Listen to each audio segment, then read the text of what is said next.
મુખ્ય મથક નડિયાદમાં કાયદો અને વ્યવસ્થાની સ્થિતિ સામે ગંભીર સવાલો ઉભા કરતી એક સનસનાટીભરી ઘટના સામે આવી છે।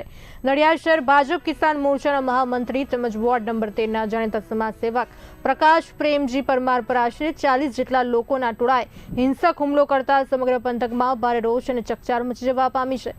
નડિયાદની વ્યસ્ત ગણાતી ડીમાર્ટ ચોકડી નજીક આ ઘટના આકાર પામી હતી। દાવલિયાપુરાના મહેન્દ્ર ચાવડા અને તેના સહગીરીતોએ જૂની અદાવતનો ખાર રાખીને સમાજસેવક પ્રકાશ પરમારને નિશાન બનાવ્યા હતા। હુમલો એટલો ગંભીર અને જીવલેણ હતો કે પ્રકાશ પરમાર લોહી લુહાણ થઈને ઘટના સ્થળે જ ઢળી પડ્યા હતા। તેમને તાત્કાલિક અસરથી નજીકની હોસ્પિટલમાં સારવાર અર્થે ખસેડવામાં આવ્યા।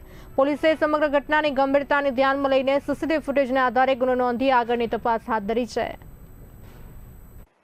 ચૂંટણીમાં એ લોકો હાર્યા એની અદાવત રાખી અને એ કર્યો। અને બીજી વસ્તુ કે હું નીકળ્યો તો ચલો ને મેં કહું મારા મિત્રનું પેમેન્ટ એક આપવાનું હતું તો મેં કહું જોડે હું ડીમાર્ટે જાઉં છું તો મેં કહું એમની ઓફિસે રિંગ રોડ ઉપર આવેલી છે તો મેં કહું ત્યાં પેમેન્ટ આપતો જાઉં 70,000 રૂપિયા મેં બેંકમાંથી ઉપાડ્યા હતા। બીજે દિવસ 2 દિવસથી ઉપાડે મારી જોડે લિમિટ 10-10ની હતી એટલે 2 દિવસથી હું ઉપાડું છું પેમેન્ટ। એટલે મારી જોડે ભેગું કરી અને બીજું ઘરે પડ્યું હતું પેમેન્ટ। એ પેમેન્ટ લઈને મેં કહું પહેલાં ત્યાં મળી આવું શું કામ હતું અને પછી મેં કહું પેમેન્ટ આપી આવું।